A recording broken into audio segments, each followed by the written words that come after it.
pour la suite de cette émission, de cet enregistrement vidéo, nous avons été obligés de changer de lieu. C'est visiblement la laïcité républicaine qui a été offensée, qu'une religieuse soit interrogée sur la situation en Syrie dans les jardins du Luxembourg devant le Sénat. Il se fait que malgré tout nous sommes à nouveau avec un décor du Sénat en arrière-fond, mais voilà, on ne nous chassera pas comme cela, on ne nous musellera pas comme cela, mais néanmoins ça en dit long sur cette situation, sur le fait qu'on ne peut plus parler librement de certains sujets n'importe où, et que le jardin du Luxembourg semble être une zone particulièrement surveillé aux mains d'un Big Brother très puissant.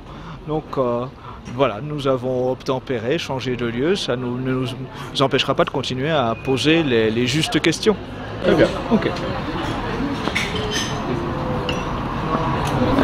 Ma mère, nous avons été interrompus lorsque nous cherchions à savoir auprès de vous d'où vient la puissance de l'État islamique, d'où viennent ses moyens financiers, militaires, ses moyens en termes de combattants. On voit que l'État islamique est une puissance militaire, mais aussi dispose de budgets colossaux, dispose d'un matériel militaire extrêmement performant. On a notamment appris il y a quelques semaines de la bouche même du Premier ministre irakien que l'État islamique disposait de 2300 véhicules blindés Humvee fournis par l'armée américaine à l'armée irakienne et tombés comme par enchantement aux mains de l'État islamique. Pouvez-vous nous expliquer vraiment comment tout cela se déroule, comment d'une façon très curieuse, ce qui devait être simplement quelques fanatiques sont aujourd'hui une véritable armée puissante, bien armée et bien financée? Oui, moi je ne suis pas une experte militaire ni géopolitique. Je peux seulement vous transmettre ce qui se dit au niveau du peuple, ce qui se dit au niveau des organisations d'aide humanitaire et donc au niveau des témoins. Nous pouvons affirmer qu'en juin-juillet 2013, c'était juste avant la fin du Ramadan, l'État islamique était entré à Raqqa et il était en train de demander la suzeraineté de l'Al-Qaïda, de Al-Qaïda. Il y avait quelqu'un qui était sur place pour faire la paix entre les deux factions, cela n'a pas marché. Et donc depuis, c'est l'État islamique qui gère la ville de Raqqa où il a installé la capitale de son califat.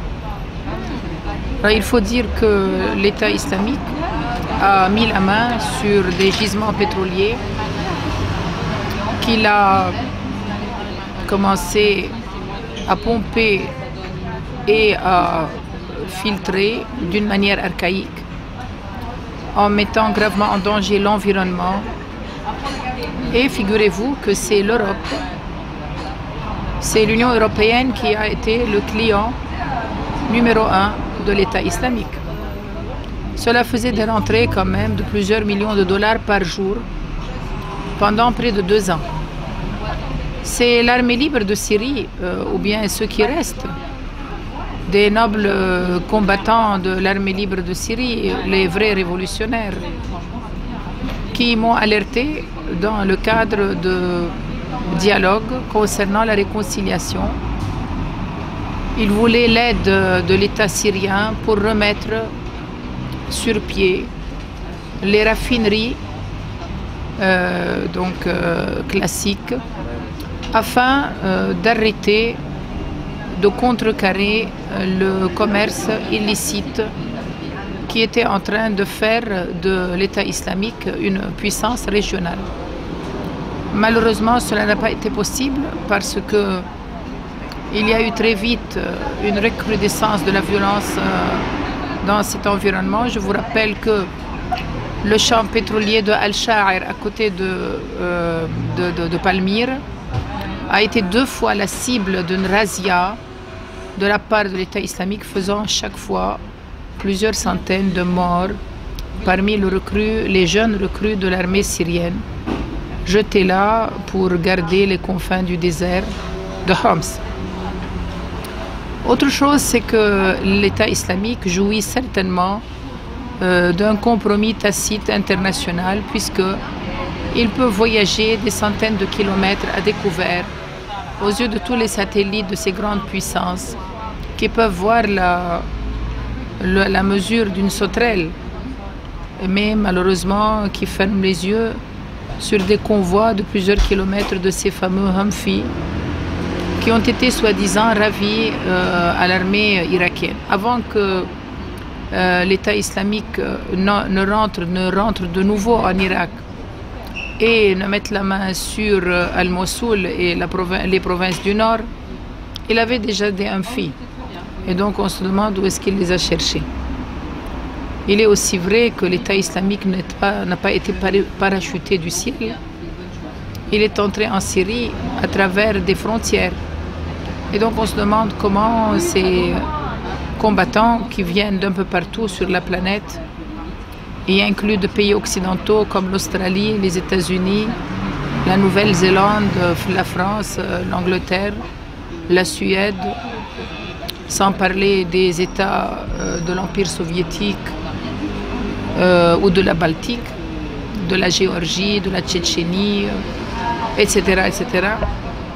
On se demande comment ces milliers de combattants ont pu transiter, soit à travers des aéroports internationaux, soit à travers des frontières. Et comment ils ont pu passer la frontière turque ou jordanienne ou libanaise. Nous savons qu'au Liban, lorsque des combattants pareils arrivent sur place, ils jouissent d'une immunité hautement significative. On les fait descendre dans des hôtels de 4 à 5 étoiles. Ils passent un très bon moment et ensuite ils sont transportés par des voies occultes sur les lieux des opérations. Par cela, il faudrait revenir un an en arrière, lorsque l'État islamique a passé de Raqqa à la province de Mossoul sans que personne ne se rende compte de son mouvement. C'était des colonnes de plusieurs kilomètres. On pouvait presque entendre leurs clameurs, autant ils étaient nombreux. Et non seulement ils ont pu passer les frontières, d'abord avancer dans le désert, ensuite passer les frontières, et puis rentrer dans la ville de Mossoul, dévaliser les banques de Mossoul, c'est-à-dire mettre la main sur près d'un demi-milliard de devises et rafler tout l'arsenal des forces irakiennes de la région. Donc tout cela, vous voyez, ce n'était pas par la force des armes, ce n'était pas par une puissance particulière, c'était par un consensus et par un compromis. Alors les grandes puissances sont libres de faire les compromis qui servent leur intérêt, mais je me demande toujours, et c'est ça ma question, comment est-ce possible de faire passer un tel scénario sur la tête des innocents? Et donc le destin des femmes yazidis, des femmes kurdes, des femmes chrétiennes, des enfants par milliers qui ont été pris en otage, qui ont été violés, qui actuellement servent comme esclaves, qui sont exposés dans des marchés d'esclaves aujourd'hui au XXIe siècle. Dans le cadre de la guerre des États-Unis contre la terreur, ils ont pu innover et donc faire ces marchés d'esclaves. Réfléchissons un peu, peut-être qu'un jour c'est le fils de Madame Untel ou le fils de Monsieur Untel qui peuvent être pris en otage et exposés pour être achetés en esclaves. Et la plupart du temps sont des esclaves pour des passe-temps sexuels. Alors, vous voyez, c'est très, très, très dangereux, c'est très grave. il y a beaucoup de responsabilités. Je me demande pourquoi je suis celle qui parle. Est-ce qu'il n'y a pas des références humanitaires, des droits de l'homme, religieuses, spirituelles, pour ne pas dire politiques, juridiques, jurisprudentielles? Malheureusement, nous nous trouvons dans un désert.